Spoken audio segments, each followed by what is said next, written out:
विवाह के पश्चात अपने पिता के घर में रहने वाली स्त्रियां कौन सा पाप करती हैं? उसका फल किसे भोगना पड़ता है? उसके माता पिता को या पति को? प्यारे सज्जनों, इस विषय में एक प्राचीन कथा का वर्णन पुराणों में किया गया है। आज हम आपको वो महान कथा सुनाने वाले हैं।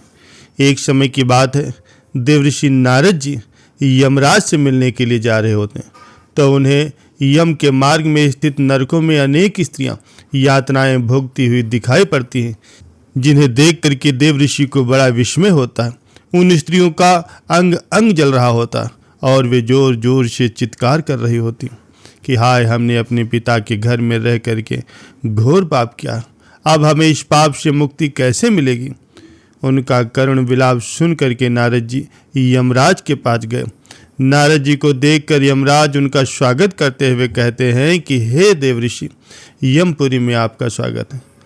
आज किस प्रयोजन से आपका यमपुरी में आगमन हुआ? अवश्य ही कोई विशेष महत्वपूर्ण समाचार लेकर के आए होंगे। देवऋषि नारद जी कहते हैं कि हे धर्मराज, आज मैं आपके दर्शनों के लिए ही आ रहा था, किंतु मैंने यमपुरी के मार्ग में बड़ी ही विचित्र घटना देखी, जिससे मेरे मन में शंका उत्पन्न हो गई। कृपया आप मेरी शंका का समाधान कीजिए। यमराज कहने लगे कि हे देवऋषि, आपके मन में जो भी शंका हो निसंकोच होकर के पूछे, मैं आपकी शंका का समाधान करने का प्रयास अवश्य ही करूंगा। देवऋषि कहते हैं कि हे यमराज, आज जब मैं आपके दर्शनों के लिए आ रहा था, तो मैंने नरक के कष्ट भोग रही कुछ स्त्रियों को देखा, जो जोर जोर से विलाप कर रहे थे कि उन्होंने अपने पिता के घर में रह करके घोर पाप किया। इसलिए मैं आपके पास ये जानने के लिए आया हूँ कि एक विवाहित स्त्री अपने पिता के घर में रह करके कौन सा पाप करती है और उस पाप का दंड किसे भोगना पड़ता है। यमराज कहने लगे कि हे देवऋषि, आज आपने जो प्रश्न किया है वो समस्त मानव जाति के कल्याण के लिए बहुत ही महत्वपूर्ण है। आज मैं आपको आपके इन सवालों के उत्तर एक सच्ची घटना के माध्यम से देता हूँ। इस कथा को आप ध्यान से सुने, और जो भी प्राणी इस कथा का श्रवण ध्यान से करता है और उसका प्रचार प्रसार करता है, उसके मैं सब अपराधों को माफ करता हूँ, और मृत्यु के पश्चात वो प्राणी अनंत काल तक स्वर्गलोक में वास करता है। तब देवऋषि ने कहा, हे यमराज, इस कथा को मैं बहुत ही ध्यान से सुनूंगा और इस कथा का प्रचार भी करूंगा। कृपया आप इस कथा को सुनाना आरंभ कीजिए। तब यमराज कहते हैं कि हे देवऋषि, ये घटना द्वापर युग की है। मथुरा नाम की एक नगरी थी। वहाँ उग्रसेन नाम के एक यदुवंशी राजा राज्य किया करते थे। वे शत्रु विजय, संपूर्ण धर्मों के तत्व ज्ञान को जानने वाले, प्रजा की रक्षा करने वाले और अति गुणवान राजा थे। राजा उग्रसेन धर्म पूर्वक राज्य का संचालन करते थे और अपनी प्रजा का पालन करते थे। उन्हीं दिनों परम पवित्र विदर्भ देश के सत्यकेतु नाम से प्रसिद्ध एक महापराक्रमी राजा भी थे। उनकी एक पुत्री थी जिसका नाम मायावती था। वो सत्य धर्म का आचरण करने वाली, अति सुंदर, गुणवान और चरित्रवान होने के कारण दूसरे लक्ष्मी के समान थी। मथुरा के राजा उग्रसेन ने उस सुंदर नेत्रों वाली मायावती से विवाह किया। उसके स्नेह और प्रेम से मथुरा नरेश मुग्ध हो गया। मायावती को वो अपने प्राणों के समान प्रेम करते थे। उसके साथ लिए बिना भोजन तक नहीं ग्रहण करते थे। उसके साथ क्रीड़ा विलास में ही राजा का समय बीतने लगा। यमराज ने आगे कहा, हे देवऋषि, मायावती के बिना उन्हें एक क्षण भी चैन नहीं पड़ता था। इस प्रकार से आने वाले प्रतिदिन उन दोनों पति पत्नी में प्रेम बढ़ने लगा। कुछ समय के बाद विदर्भ नरेश सत्यकेतु ने अपनी पुत्री मायावती को याद किया, और उसकी माँ ने भी उसे न देखने के कारण बहुत ही बेचैनी का अनुभव किया।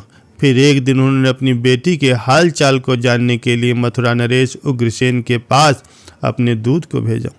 दूत ने जाकर के आदरपूर्वक राजा उग्रसेन से कहा कि महाराज, विदर्भ नरेश सत्यकेतु ने अपनी कन्या और इस राज्य की महारानी के कुशल समाचार जानने के लिए हमें यहाँ भेजा।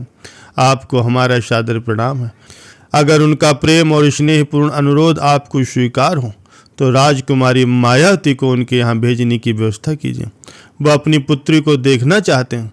राजा उग्रसेन ने जब दूतों के मुंह से ये समाचार सुना तो वो बहुत प्रसन्न हुए, क्योंकि वो भी चाहते थे कि रानी मायावती को आराम करने के लिए अपने पिता के पास कुछ समय के लिए अवश्य जाना चाहिए। तब उन्होंने स्नेह और उदारता के साथ अपनी पत्नी मायावती को विदर्भ राजा के यहाँ भेज दिया। पति के भेजने पर मायावती को बड़ी खुशी हुई और वो अपने मायके आ गए। वहां पहुंचकर उन्होंने अपने पिता के चरणों में प्रणाम किया। उनके आने से महाराज सत्यकेत को भी बड़ी प्रसन्नता हुई। रानी मायावती वहां अपनी सखियों के साथ मंत्रमुग्ध होकर के घूमने लगी। पहले की ही बात घर, वन, तालाब और राज्य में विहार करने लगी, क्योंकि विवाह के बाद पहली बार अपने पिता के यहाँ वो आई थी।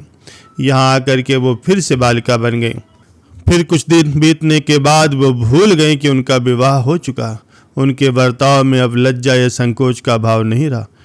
फिर यमराज जी कहते हैं कि हे देवऋषि, एक दिन की बात है कि रानी मायावती अपनी सखियों के साथ एक सुंदर पर्वत पर सैर के लिए गई। वहाँ एक रमणीय वन दिखाई दिया जो केलों के उद्यान से भरा हुआ था, बहुत शोभायमान था। वहाँ फूलों की बहार थी। तब राजकुमारी मायावती ने देखा कि एक ओर ऐसा रमणीय पर्वत, दूसरी ओर सुंदर वन और बीच में स्वच्छ जल से भरा हुआ एक सरोवर था। एक छोटी बालिका की तरह वो अपनी सखियों के साथ उस सरोवर में खेलने लगी। सभी संसार को भूल करके खेल कूद में मग्न होकर के पूरी तरह से डूब गई और हंसती गाती हुई जल क्रीड़ा करने लगी।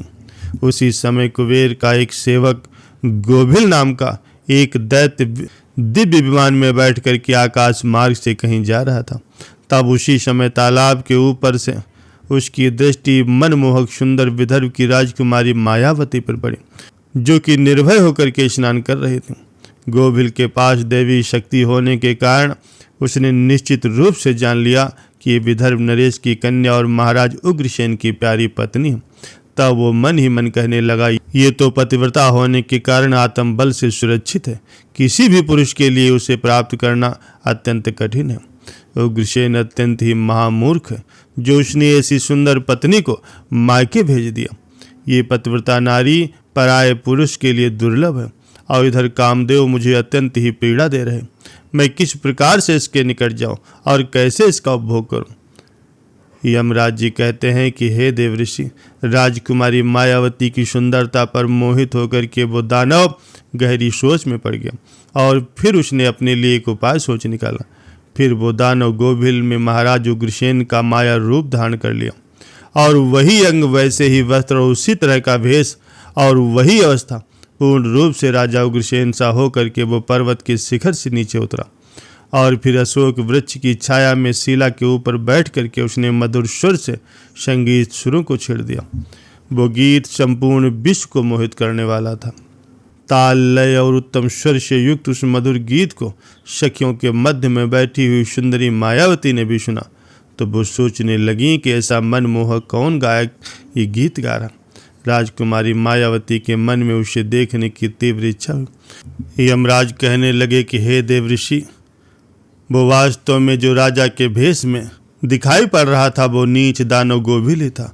राजकुमारी मायावती कहने लगी कि मेरे स्वामी मथुरा नरेश अपना राज्य छोड़कर इतनी दूर कब और कैसे चलाया। वो इस प्रकार सोच विचार कर ही रही थी कि उस पापी ने स्वयं ही उन्हें पुकारा, हे प्रिय आ जाओ, तुम्हारे बिना अब मैं जी नहीं सकता। तुमसे अलग रह करके मेरे लिए इस प्रिय जीवन को व्यतीत करना असंभव सा हो गया। तुम्हारे स्नेह ने मुझे मोह लिया, अतः मैं तुम्हें छोड़कर कहीं और नहीं जा सकता। अपने पतिरूपधारी दानव के ऐसा कहने पर राजकुमारी मायावती थोड़ी सी लज्जित होकर के उसके सामने गई। वो दानव राजकुमारी मायावती का हाथ पकड़ करके उन्हें एकांत स्थान पर ले गया और वहां अपनी इच्छा के अनुसार उनका उपभोग किया। महाराज उग्रसेन के गुप्त अंग में कुछ खास निशानी थी जो उस पुरुष में दिखाई नहीं पड़ रही थी। इससे राजकुमारी मायावती के मन में उसके प्रति संदेह उत्पन्न हो गया। राजकुमारी मायावती ने अपने वस्त्र संभाल करके पहन लिए, किंतु उसके हृदय में इस घटना से बहुत बड़ा दुख हुआ। वह क्रोध में आकर के नीच दानव गोभिल से बोली, ओ नीच, जल्दी बता तू कौन है। तेरा आकार तो दानव जैसा है, तो पापी और निर्दयी भी। ये कहते कहते आत्मग्लानि के कारण राजकुमारी मायावती की आंखें भर है। वो श्राप देने को उद्यत होकर के बोली, हे दुरात्मा, तूने मेरे पति के रूप में आकर के मेरे साथ छल किया और इस धर्ममय शरीर को अपवित्र करके मेरे उत्तम जीवन और पतिव्रत का नाश कर डाला। अब यहीं पर तू मेरा प्रभाव भी देख ले, मैं तुझे अत्यंत ही कठोर श्राप दूंगी। राजकुमारी मायावती की बात सुन करके वो दानव गोभिल ने कहा, हे पतिव्रता नारी, भगवान विष्णु और उत्तम ब्राह्मण के भय से तो समस्त राक्षस और दानव दूर भागते हैं। मैं तो दानव धर्म के अनुसार ही इस पृथ्वी पर विचरण कर रहा हूँ। पहले मेरे दोष का विचार कर कि किस अपराध पर तुम मुझे श्राप देना चाहती हूँ। तब राजकुमारी मायावती बोली कि हे पापी दानव, मैं साध्वी और पतिव्रता हूँ। मेरे मन में केवल अपने पति की ही कामना रहती। मैं सदा उन्हीं के लिए ही तपस्या किया करती हूँ। मैं अपने धर्म मार्ग पर स्थित हूँ, किंतु तूने माया रच करके मेरे धर्म के साथ साथ मुझे भी भ्रष्ट कर दिया। इसलिए हे दुष्ट मानव, मैं तुझे अभी भस्म कर डालती हूँ। तब दानव गोभिल बोला कि हे राजकुमारी, यह तुम उचित समझो तो ये बात ध्यान से सुन लो। मैं धर्म की ही बात कह रहा हूँ। जो स्त्री प्रतिदिन मन, वाणी और कर्म से अपने पति की सेवा करती, पति के संतुष्ट रहने पर स्वयं भी संतोष का अनुभव करती, पति के क्रोधित होने पर भी उसे कभी छोड़ती नहीं, उसके दोषों और गुनाहों की ओर ध्यान नहीं देती और अपने पति के सभी कामों में आगे रहती, वही नारी पतिव्रता कही जाती। यदि स्त्री इस लोक में अपना कल्याण करना चाहती है तो वो पतित, रोगी, अंगहीन, कोढ़ी और सभी धर्मों से रहित तथा पापी पति का भी कभी परित्याग नहीं करती। जो पति को छोड़ करके चली जाती है और दूसरे कामों में मन लगाती है, वो संसार में सब धर्मों से बहिष्कृत होकर के व्यभिचारिणी स्त्री समझी जाती। यमराज जी कहते हैं कि हे देवऋषि, गोभिल ने आगे कहा, मुझे वेद और शास्त्रों के द्वारा तथा मेरे गुरु के द्वारा धर्म का ज्ञान प्राप्त है। गृहस्थ धर्म का परित्याग करके अपने पति की सेवा को छोड़ करके तुम यहाँ किस लिए आए हो? इतना होने के बावजूद भी अपने ही मुंह से कहती हो कि मैं पतिव्रता हूँ। कर्म से तो तुम पतिव्रता का छोटा अंश भी दिखाई नहीं देती। तुम डर भय छोड़ करके पर्वत और वन में मतवाली होकर के घूमती फिरती हो, इसलिए तुम पापिनी हो। मैंने ये महान दंड दे करके तुम्हें सीधी राह पर लाने की कोशिश की। अब तुम कभी भी ऐसी धृष्टता नहीं कर सकते। बताओ तो अपने पति को छोड़ करके तुम यहाँ किस लिए आए हो? ये श्रृंगार, ये आभूषण तथा ये सुंदर वेशभूषा धारण करके क्यों खड़ी हो? हे पापनी, बोलो तुम किस लिए ऐसा कर रहे हो? ये सब किसके लिए किया है? कहाँ गया तुम्हारा पतिव्रत? मेरे सामने व्यभिचारिणी स्त्री के समान बर्ताव करने वाली है नारी, तुम इस समय अपने पति से 400 कोस दूर हो। कहाँ है तुम में पति को देवता मानने का भाव? हे पापनी, तुम्हें लज्जा नहीं आती? तुम्हें क्या मुझे ही अपने बर्ताव पर घृणा हो रही? तुम मेरे सामने क्या बोलती हो? कहाँ है तुम्हारी तपस्या का प्रभाव? कहाँ है तुम्हारा तेज और आत्मबल? आज तुम मुझे अपना बल और पराक्रम दिखाओ।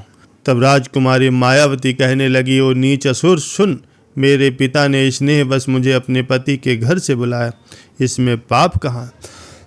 मैं काम, लोभ, मोह और डर के वश अपने पति को छोड़ करके नहीं आई हूँ। मैं यहाँ भी पति का ही चिंतन करती हूँ। तुमने भी छल से मेरे पति का ही रूप धारण करके मुझे धोखा दिया। तब गोभिल दानव ने कहा, हे मायावती, मेरी ये नीति युक्त बात सुन। अंधे मनुष्यों को कुछ भी दिखाई नहीं देता।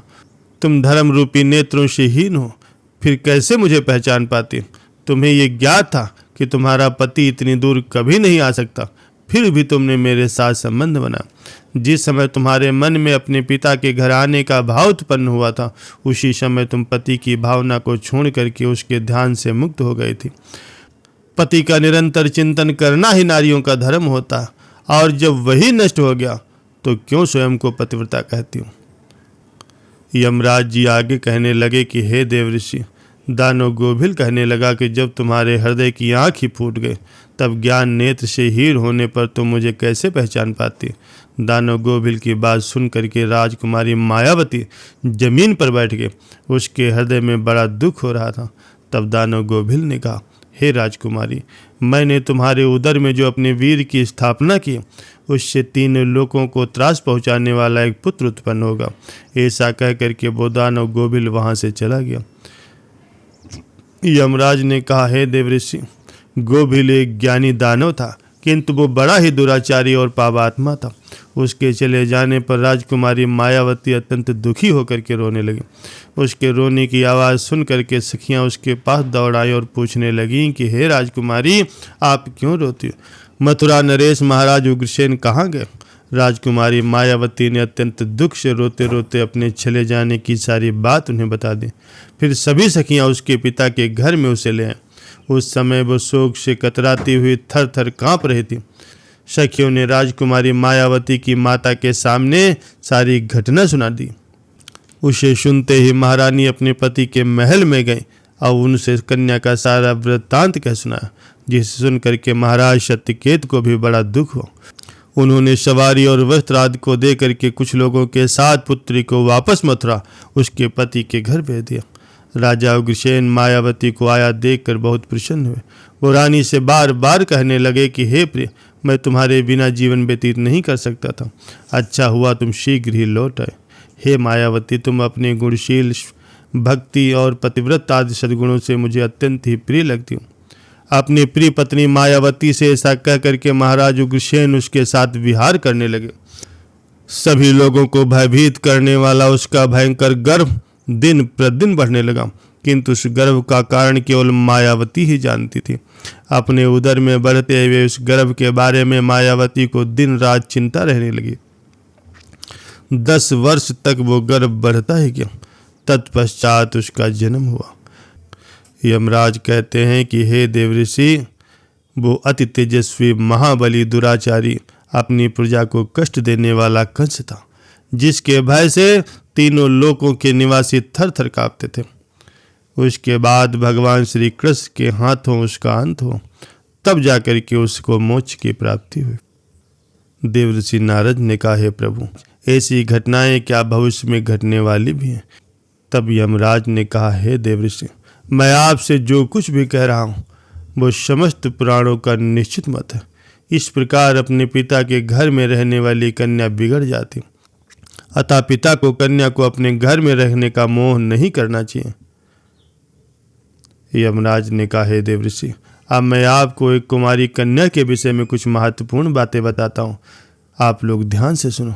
जब भी कोई कन्या जवान हो जाती है तो वो विवाह के योग्य मानी जाती, तब माता पिता को योग्य वर का चुनाव करके उसका विवाह कर देना चाहिए।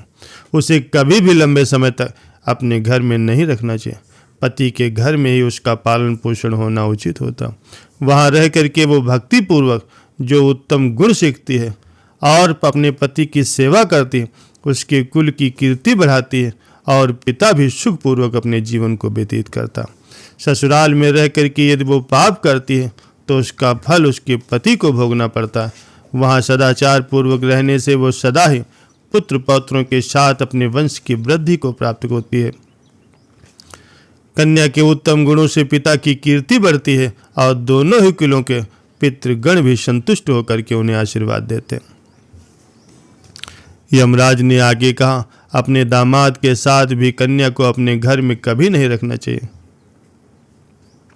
ऐसा करने से उस पुरुष के मान सम्मान में समय के साथ साथ कमी होती जाती है और उसे पाप लगता है। जब कोई कन्या विवाह के योग्य हो जाती है तो पराये लोग उस पर बुरी नज़र डालना शुरू कर देते हैं। ऐसे में वो किसी पराये पुरुष के साथ प्रेम संबंध बनाए उससे पहले ही उसका विवाह कर देना चाहिए। एक जवान कन्या को अपने पिता के घर में रहना मतलब खजाने को चोरों के बीच में रखने के समान होता है। उस स्त्री का गहना उसके पिता का सम्मान और उस कन्या की इज्जत होती, जिसे हमेशा ही संभाल करके रखना चाहिए। किसी भी स्त्री को कभी भी अपने पति से अधिक समय तक दूर नहीं रहना चाहिए। ज़्यादा समय तक मायके में रहना एक पाप के समान होता। एक पतिव्रता नारी का स्थान सदैव उसके पति के चरणों में होता तथा पति के लिए पत्नी का स्थान पति के हृदय में होना चाहिए। फिर यमराज ने आगे कहा, हे देवऋषि, मैंने आपकी शंका का समाधान कर दिया है। देवऋषि नारद ने कहा, प्रभु, आज मैं धन्य हो गया जो आपने मेरे मन में चल रहे समस्त शंकाओं का समाधान कर दिया है। मैं इस कथा को संपूर्ण सृष्टि में प्रचार प्रसार करूंगा और जो भी इस कथा को ध्यान से सुनेगा उसका कल्याण होगा।